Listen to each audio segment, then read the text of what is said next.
Untuk Ahoker aku minta maaf ya. Aku tidak mau menuduh atau memfitnah Ahok, tidak. Tapi yang kita tuntut adalah tanggung jawabnya sebagai komisaris utama. Makanya biasakan tonton video dari awal sampai akhir. Ini ndak nonton video di awal-awal. Baru baca judul komentar. Biasakan dulu tonton sampai akhir. Oh, apa kesimpulannya Opung Parbelak? Ternyata yang jadi poinnya ini. Gitu. Oke teman-teman, untuk hari ini saya akan memutarkan sebuah video atau berita yang terbaru. Dan untuk video atau berita terbaru ini masih berkaitan tentang korupsi. Dan yang dibahas untuk video kali ini yaitu Bapak Ahok. Nah, untuk video atau berita kali ini dibahas sama teman kreator kita yaitu Opung Parbelak. Oke teman-teman, kita langsung aja. Nah, mari kita lihat dan kita tonton. Inilah keseruan Opung Parbelak membahas dan komentari tentang isi videonya ini. Oke, kita langsung aja, guys. Kalian udah tahu kan, dari bau-baunya Ahok ini bakal dipanggil kejaksaan. Yang jadi pertanyaanku, kenapa tidak ada pidato Megawati yang mengatakan, nanti kalau misalnya anak buah saya dipanggil ke kejaksaan, saya akan datang ke kejaksaan. Kenapa waktu si Hasto pengen datang? Pilih kasih ya, Bu. Lebih sayang kayaknya Ibu sama si Hasto ya. Ayo dong Bu, kasih semangat sama Ahok Bu. Nggak boleh begitu. Tapi Ibu mencintai anak buah. Petugas partai itu Ibu harus perhatikan dong kesejahteraannya. Kalau ada masalah bantu Bu. Persiapkan pengacaranya. Jadi kita akan lihat apakah 1000 pengacara itu juga dipersiapkan untuk Ahok.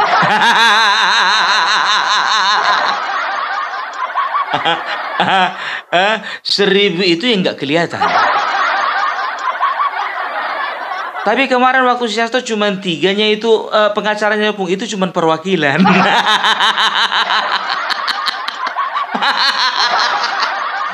Aduh, pengen kali gitu kami dengar pidato yang sama Ibu berikan ketika Hasto ditetapkan jadi tersangka. Maunya Ibu juga membuat pidato yang sama gitu loh Bu.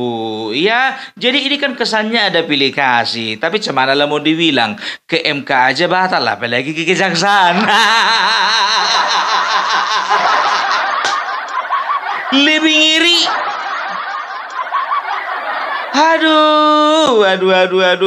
Ya, jadi kalau ku bilang ya, yang namanya Ahok ini justru aja ku bilang tidak mungkin atau mustahil dia tidak koordinasi dulu dengan Ibu Ketum.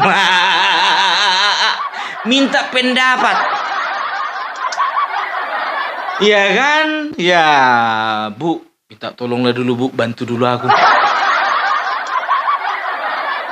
Oh, enggak begitu nadanya. Dia bukan orang Batak. Ya, masa nadanya gitu? Mana pernah Ahok ngomong gitu kan? Bu, gue minta bantu lah Bu. Ini gue ada masalah nih. Pusing ah. Loh, sampean ini nopo toh Hok? Oh ya, cerita. Yo. Ibu siap mendengarkan. Kalau misalnya Ibu bisa bantu, Ibu bantu. Tapi kalau misalnya Ibu nggak bisa bantu, jangan tuntut Ibu bantu yo. Gini Bu, mau nanya. Ibu ada kenalan tidak di itu di kejaksaan? Loh, sampean ini kenapa nanyakan sama kejaksaan sama saya? Iya, ada masalah di kejaksaan ini. Masalah apa? Haiya, masalah minyak. Kemarin waktu Owe jadi komisaris utama itu ada masalah, itu korupsi itu lame-lame tuh Bu. Loh, sekarang urusannya karo aku iki opo? Haiya, Oi minta tolong sama ibu, mana tahu ada kenalan di kejaksaan. Kalau ngomongin masalah kenalan kejaksaan ini angel. Wis ndak ada, wis mabur. Ndak ada, semuanya ndak ada. Loh, jadi ini gimana nasib saya ini, Bu? Ya gini aja. Ya kan, sekarang sampean ini jadi komisaris utama. Yang gajian itu sopo? Yang owe gajian. Yang nikmati bonus sopo? Owe nikmati bonus. Ya udah, tanggung jawab sendiri. Kok lapornya sama saya? Iya, jadi ibu nggak bisa bantu ini. Saya bukannya ndak mau bantu. Yang mau dimintai tolong ndak ada. Lah wong sekjen sendiri saya ndak bisa bantu, apalagi sampean. Masuk akal dikit dong, Mas Ahok.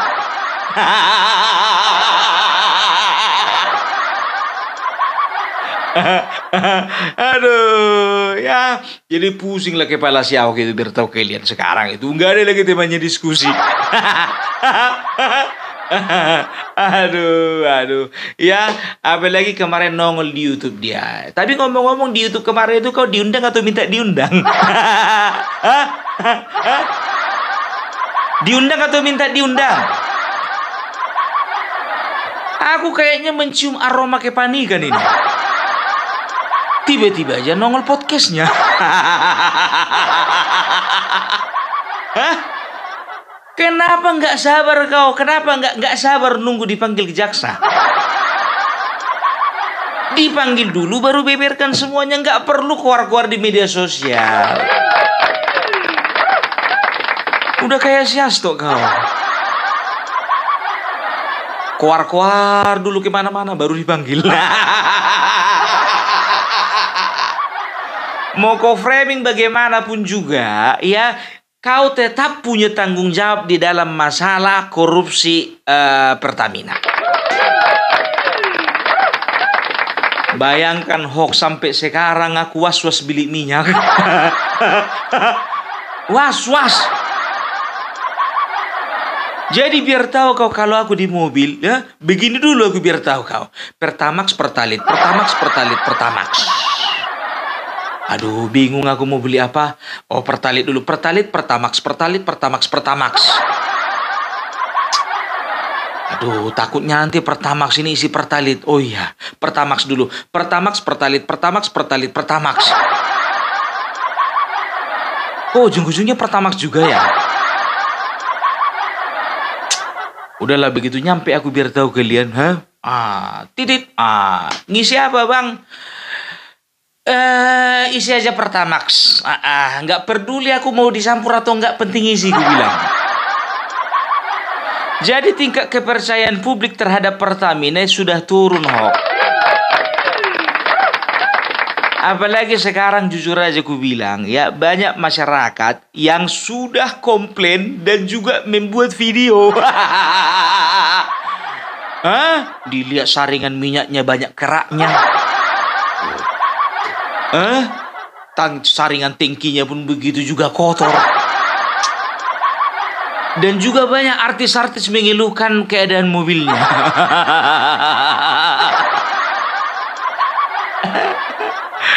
Kalau artis aku nggak peduli aku, ya jujur aja aku bilang, ya kan, mobilku kan mobil kecil, mobil murah, ya kan. Jadi selama ini ku isi Pertamax, ya kan. Kalaupun contohnya ada masalah nggak apa-apa, ya kan. Belum sempat aku beli mobil mewah.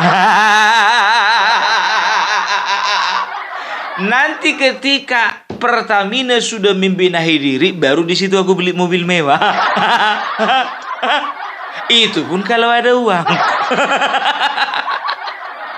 Makanya aku bilang semuanya itu ada hikmahnya.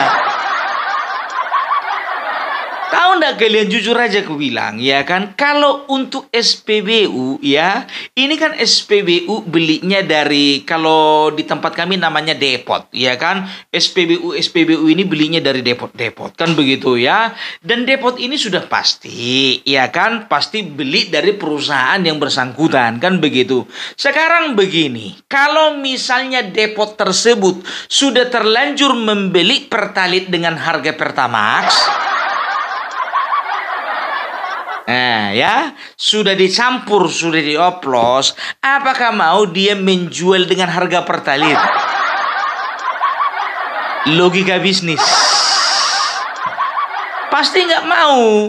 Otomatis ya, kalau SPBU minta Pertamax, yang dikirim Pertamax dengan kualitas Pertalite.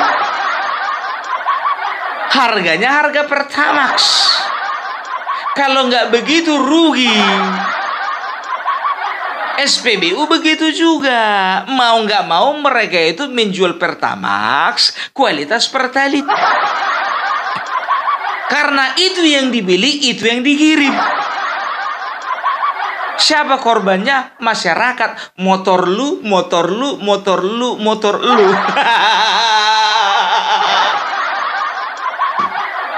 Dan motor gua.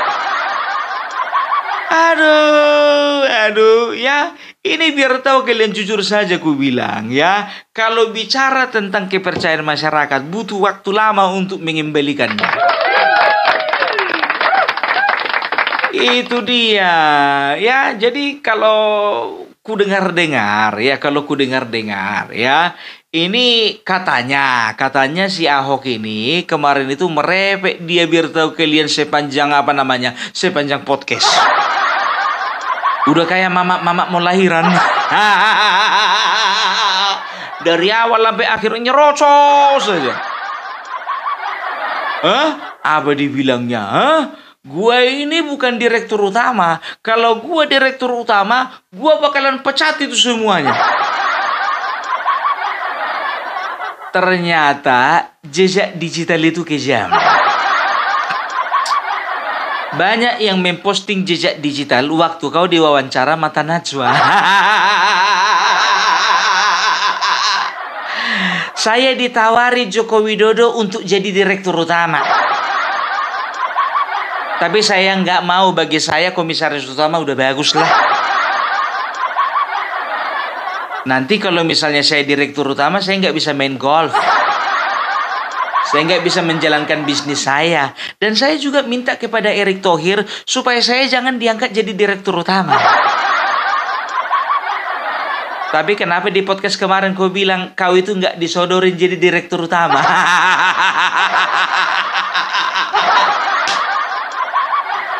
Ini mana yang betul ini? Versi yang semalam, yang kemarin, atau versi Mata Najwa?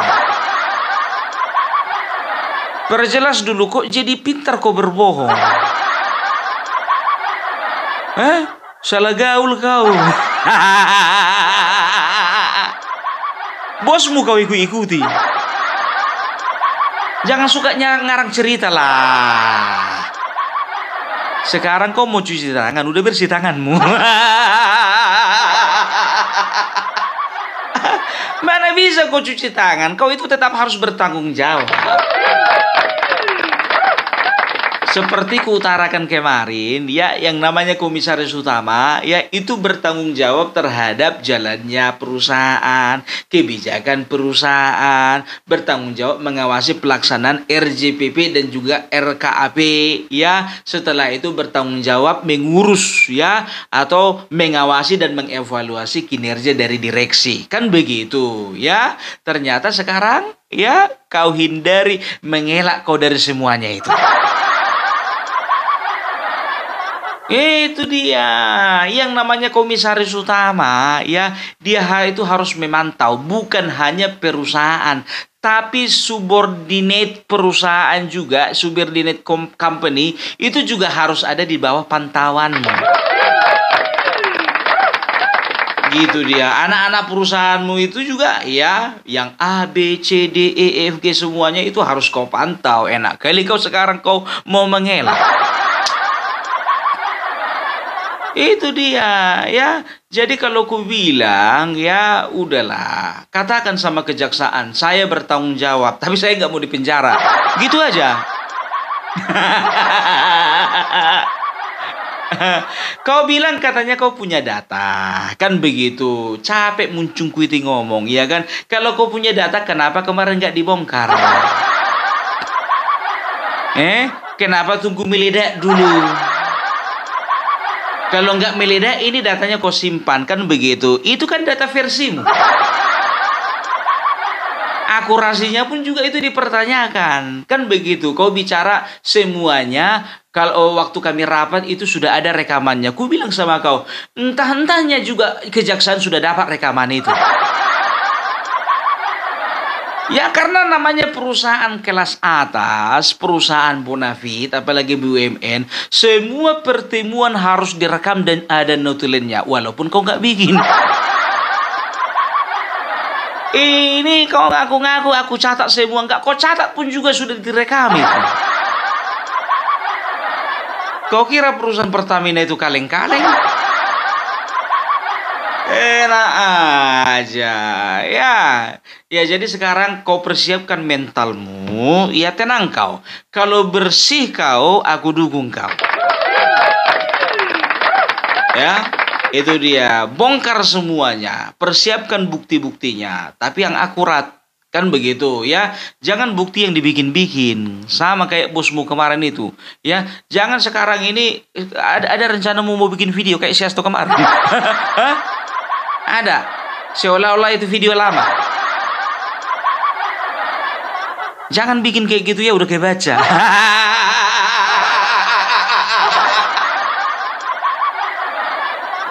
Udah kayak baca. Bikin strategi lain dulu, strategi lain. Itu dia. Ya kalau aku jujur aja ku bilang kalau nengok Ahok ini 50-50 lah. Ku bilang sama kalian ya, dari video kemarin sampai sekarang aku tidak pernah ada menuduh Ahok makan uang. Ya. Aku tidak pernah menuduh yang namanya Ahok ya itu menyelewengkan kewenangannya, nggak pernah ya. Tapi gimana pun juga dia harus bertanggung jawab. Untuk ahoker aku minta maaf ya. Aku tidak mau menuduh atau memfitnah Ahok, tidak. Tapi yang kita tuntut adalah tanggung jawabnya sebagai komisaris utama. Makanya biasakan tonton video dari awal sampai akhir. Ini ndak nonton video di awal-awal, baru baca judul komentar.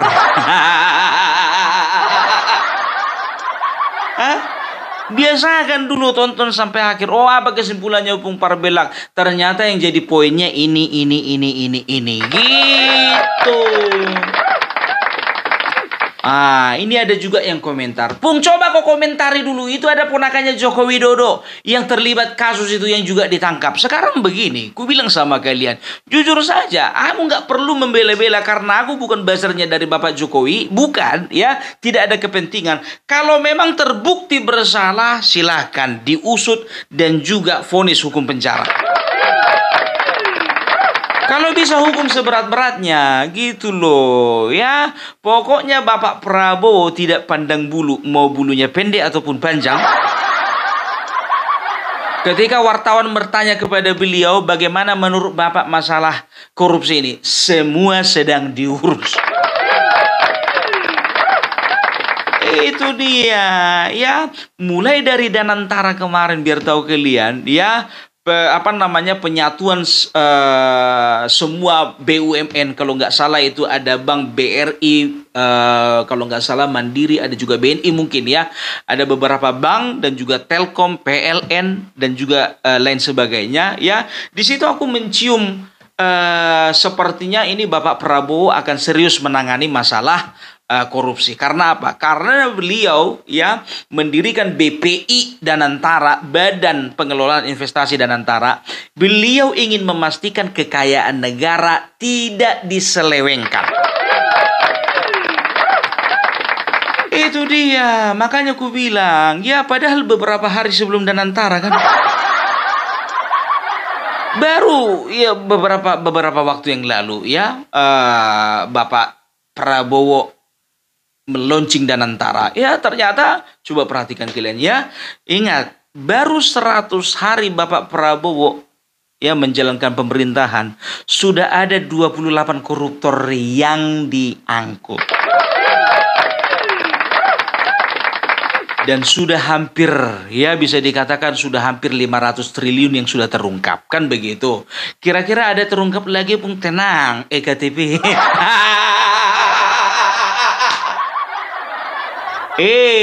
Tenang kalian di boncengan. Ada yang begini-begini. Nanti sebelah sana bilang lagi, kenapa dari partai kami aja yang selalu diburu? Ada rencana penguasa untuk menghabisi partai kami. Nanti begitu lagi, padahal udah terbukti.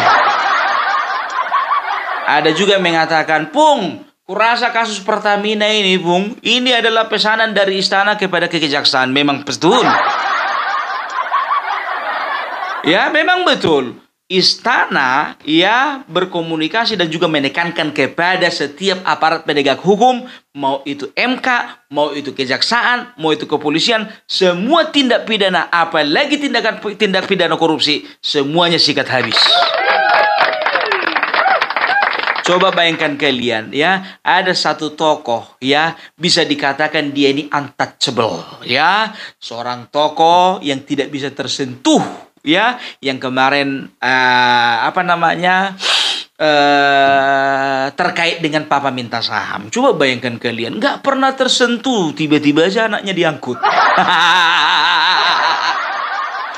Kurasa dia itu shock. Ku bilang sama kalian, kalau kelas profesional ya sudah dipersiapkan itu, sudah dicium-cium baunya. Kayaknya ini bakalan ada sidak ini, bakalan ada penyidikan ini, bakalan ada datang orang kejaksaan, orang MK, datang dari aparat kepolisian. Ya, pokoknya kita harus bersiap-siap. Dari mana mereka tahu? Mata-mata.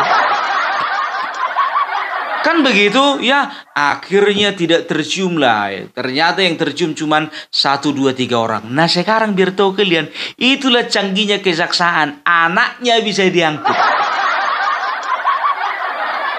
Itu dia, bicara masalah keponakan Jokowi, angkut. Kan begitu. Ya mungkin dia ya pada saat itu dia kompeten ya, sehingga dia diangkatlah menjadi salah satu salah satu pejabat lah di perusahaan tersebut, di Pertamina. Nah cuman di tengah jalan mungkin dia tergoda. Dia nggak ingat lagi Pak D-nya presiden, nggak ingat lagi Pak D-nya yang bikin dia kerja di situ. Ya tanggung jawab sendiri dong. Toh juga dia nggak ada di dalam kakaknya Bapak Jokowi. Beda kakak kan. Toh juga ya kalau mau diangkut. Nggak ada masalah. Tapi bukan itu yang menjadi dasar ya bahwasanya Bapak Jokowi dengan praktis ya dan secara otomatis terlibat di dalam kasus Pertamina ini. Orang ini kan begitu ya, ponakannya Jokowi angkut. Apa repotnya rupanya? Iya kan? Ya itu aja. Jadi itu dulu dari Opung Parbelak ya. Salam Parbelak, salam NKRI harga mati. Salam. Oke, terima kasih teman-teman yang sudah menonton videonya. Itulah keseruan Opung Parbelak membahas dan komentari tentang isi videonya. Apabila teman-teman ada pendapat atau ada saran, silahkan komen di kolom komentar. Sampai jumpa di video selanjutnya. Selamat beraktivitas. Sampai jumpa.